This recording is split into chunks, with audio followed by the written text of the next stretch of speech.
Hi, ഏതൊരു degree കഴിഞ്ഞവർക്കും choose ചെയ്യാൻ പറ്റിയ ഒരു കോഴ്സ് നമുക്കിന്ന് പരിചയപ്പെട്ടാലോ? ഇന്ന് അത്രയും ഫെമിലിയർ ആയിട്ടുള്ള ഒരുപാട് ജോബ് ഓപ്പർച്യൂണിറ്റീസും വരുന്ന ഒരു ഫീൽഡാണ് MBA, master of business administration. Yes, ഏതൊരു ഡിഗ്രി കഴിഞ്ഞവർക്കും, അതിനിപ്പം BA ആയാലും BSc ആയാലും ഇനി മെഡിക്കൽ ഫീൽഡ് ആയാലും എഞ്ചിനീയറിംഗ് ഫീൽഡ് കഴിഞ്ഞവർക്കായാലും ഈ ഒരു കോഴ്സ് ചൂസ് ചെയ്യാവുന്നതാണ്.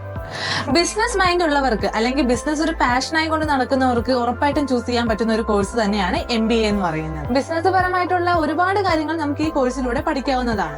HR, marketing, logistics, finance, supply chain എന്നിങ്ങനെ ഒരുപാട് സ്പെഷ്യലൈസേഷൻ ഈ ഒരു കോഴ്സിൽ അവൈലബിൾ ആണ്. നമ്മുടെ സ്കിൽ എന്താണോ അതിനനുസരിച്ച് നമുക്ക് ഓരോ സ്പെഷ്യലൈസേഷൻ ചൂസ് ചെയ്യാം. 7 LPA തൊട്ട് 12 LPA വരെ ബേസിക് സാലറി കിട്ടുന്ന ഈ ഒരു കോഴ്സ് കേരളത്തിലും പുറത്തും ഒരുപാട് കോളേജസിൽ നിന്ന് അവൈലബിൾ ആയി വരുന്നുണ്ട്. MBA കോഴ്സിനെ കുറിച്ചോ അതിന്റെ സ്പെഷ്യലൈസേഷനെ കുറിച്ചോ കോളേജസിനെ കുറിച്ചോ മറ്റ് അഡ്മിഷൻ പ്രോസസ്സിനെ കുറിച്ചോ നിങ്ങൾക്ക് എന്തെങ്കിലും ഡൗട്ട് ഉണ്ടെങ്കിൽ feel free to contact us.